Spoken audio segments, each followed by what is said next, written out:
সুপ্রিয় অনার্স তৃতীয় বর্ষের শিক্ষার্থীরা, তোমরা যারা 2020-21 শিক্ষাবর্ষ থেকে পরীক্ষা দিচ্ছ এবং নিয়মিত আমার ভিডিও দেখো, তোমরা জেনে থাকবে তোমাদের প্রতিটি পরীক্ষার আগেই বিষয়ভিত্তিক খ এবং গ বিভাগের গুরুত্বপূর্ণ প্রশ্ন নিয়ে আমি আলোচনা করে থাকি।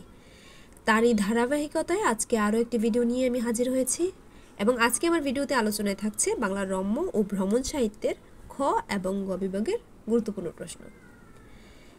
প্রশ্নে যাওয়ার আগে আমি একটি কথা তোমাদের বলতে চাই। তোমরা অনেকেই আছো যারা আমার সাজেশনটি ফলো করো, তার মধ্যে কেউ আছো রেগুলার পরীক্ষা দিচ্ছ, কেউ আছে ইরেগুলার স্টুডেন্ট, ইমপ্রুভমেন্ট দিচ্ছ।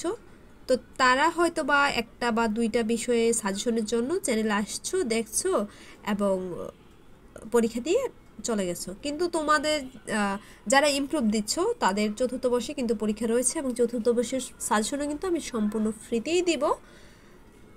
আর সেই সাজেশন পাওয়ার জন্য অবশ্যই চ্যানেলটা সাবস্ক্রাইব করে রাখতে হবে, যাতে করে যখনই আমি সাজেশন দিই তোমাদের কাছে নোটিফিকেশন পৌঁছে যায় এবং তোমরা ফ্রি সাজেশনটি সবার আগে দেখতে পারো। তো কথা না বাড়িয়ে আমরা আলোচনায় যাই। প্রথমত তোমরা 2019 সালের বোর্ড থেকে খ বিভাগের জন্য পড়বে 2 নং প্রশ্ন, অর্থাৎ কমলাকান্ত মানুষকে পতঙ্গের সাথে তুলনা করছেন কেন। তারপরের প্রশ্নটি হচ্ছে স্ত্রীলোকের রূপ প্রবন্ধে বঙ্কিমচন্দ্র কোন যুক্তিতে নারী অপেক্ষা পুরুষের রূপকে শ্রেষ্ঠ বলেছেন। এরপরে পড়বে গেটস্টোন কে ছিলেন, তার বক্তৃতার বিশেষত্ব তুলে ধরো। গ বিভাগ থেকে পড়বে কমলাকান্তের দপ্তর গ্রন্থে বঙ্কিমচন্দ্র যে সূক্ষ্ম রসবোধের পরিচয় দিয়েছেন তা ব্যাখ্যা করো। 11 নংয়ের প্রশ্নটি রয়েছে বঙ্কিমচন্দ্র চট্টোপাধ্যায়ের কমলাকান্তের দপ্তর মনুষ্য ফল প্রবন্ধের বিষয়বস্তু আলোচনা করো।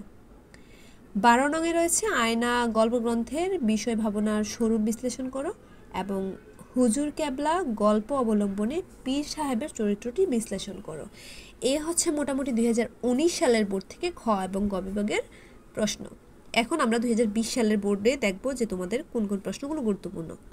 2020 সালের বোর্ড থেকে তোমরা পড়বে ইউরোপ প্রবাসীর পত্র অনুসরণে ইংল্যান্ডের নৃত্য সংস্কৃতির পরিচয় দাও। পর্বে সংক্ষেপে রবীন্দ্রনাথের দেখা ব্রিটিশ পার্লামেন্টের বর্ণনা দাও। গ বিভাগ থেকে পড়বে আয়না গ্রন্থ অনুসরণে কুসংস্কারাচ্ছন্ন মুসলিম সমাজের চিত্র অঙ্কনে লেখকের সাফল্য বিশ্লেষণ করো এবং কমলাকান্ত বঙ্কিমচন্দ্রের আত্মদর্শনের প্রতিরূপ বিশ্লেষণ করো। এই দুটি প্রশ্ন গ বিভাগ থেকে পড়বে এবং দুটি প্রশ্ন তোমরা খ বিভাগ থেকে পড়বে। এখন দেখব 2018 সালের বোর্ড থেকে তোমরা কোন কোন প্রশ্নগুলো করবে। তো 2018 সালের বোর্ডের মধ্যে খ বিভাগ থেকে কোনো প্রশ্ন বলা হয়নি। এখন গ বিভাগের যে প্রশ্নগুলো রয়েছে সেগুলো হচ্ছে আয়না গল্পের নামকরণের সার্থকতা আলোচনা করো এবং 16 নংয়ের প্রশ্নটি রয়েছে দেশে বিদেশে গ্রন্থে সৈয়দ মুজতবা আলীর চরিত্র চিত্রণ দক্ষতার পরিচয় দাও। তিনি চরিত্র চিত্রণ করতে যে দক্ষতার পরিচয় দিয়েছে সেটি তোমরা আলোচনা করবে। 2017 সালের বোর্ড থেকে তোমরা পড়বে খ বিভাগের জন্য 2 নং প্রশ্নটি অনাহারে মরিয়া যাইবার জন্য পৃথিবীতে কেহ আসে নাই। এখানে আরও একটি প্রশ্ন আছে যে বিড়াল কিসের প্রতীক, আলোচনা করো।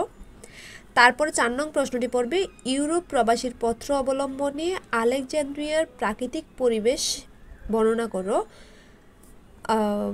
তারপরে রয়েছে রবীন্দ্রনাথের দেখা ব্রিটিশ পার্লামেন্ট, এটা 2020-এর বোর্ডে মনে হয় বলেছিলাম। তারপর রয়েছে আফগানিস্তানে যান সস্তা মালের দাম ঢের বেশি কেন, সংক্ষেপে আলোচনা করো। 8 নংয়ের প্রশ্ন রয়েছে বিদ্রোহী সংঘ গল্পে কে কি নিয়ে বিদ্রোহ করেছিল বর্ণনা করো, অথবা এই প্রশ্নটি এভাবে আসতে পারে যে বিদ্রোহী সংঘ গল্পের মূল ভাব আলোচনা করো। 9 নংয়ের প্রশ্ন রয়েছে এমদাদের মনে পীর সাহেবের প্রতি গভীর সন্দেহ জেগে ওঠে কেন, অথবা এমদাদকে তার পরিচয় দাও। 2016 সালের বোর্ড থেকে তোমরা খ বিভাগের জন্য পড়বে 7 নং প্রশ্নটি আপনার মুখে ফুলচন্দন পড়ুক। গ বিভাগের জন্য পড়বে বঙ্কিমচন্দ্র চট্টোপাধ্যায় লোকচরিত্র বিশ্লেষণে অসাধারণ দক্ষতার পরিচয় দিয়েছেন, কমলাকান্ত গ্রন্থের আলোকে আলোচনা করো এবং দেশে বিদেশে গ্রন্থের আলোকে আব্দুর রহমানের পরিচয় দাও। এই দুটি প্রশ্ন তোমরা 2015 সালের বোর্ড থেকে খ বিভাগের জন্য যে প্রশ্নগুলো পড়বে সেটি হচ্ছে ইউরোপ প্রবাসীর পত্রে বর্ণিত রবীন্দ্রনাথের টার্কিশ বাথ অভিজ্ঞতা বর্ণনা করো, টার্কিশ বাতের যে অভিজ্ঞতা সেটি বর্ণনা করো। অথবা এভাবে আসতে পারে যে টার্কিশ বাতে স্নান করা আর শরীরটাকে ধূপার বাড়ি দেওয়া একই কথা, প্রশ্ন একই বাট দুইভাবে আসতে পারে। এরপর রয়েছে রবীন্দ্রনাথের দেখা ব্রিটিশ পার্লামেন্টের বর্ণনা দাও, আব্দুর রহমান, এগুলো তো আগেই বলেছি। 7 নংয়ের প্রশ্নটি হচ্ছে কাবুলের বাজার সংলগ্ন সরাই কখন কিভাবে প্রাণবান হয়ে ওঠে তার বর্ণনা দাও।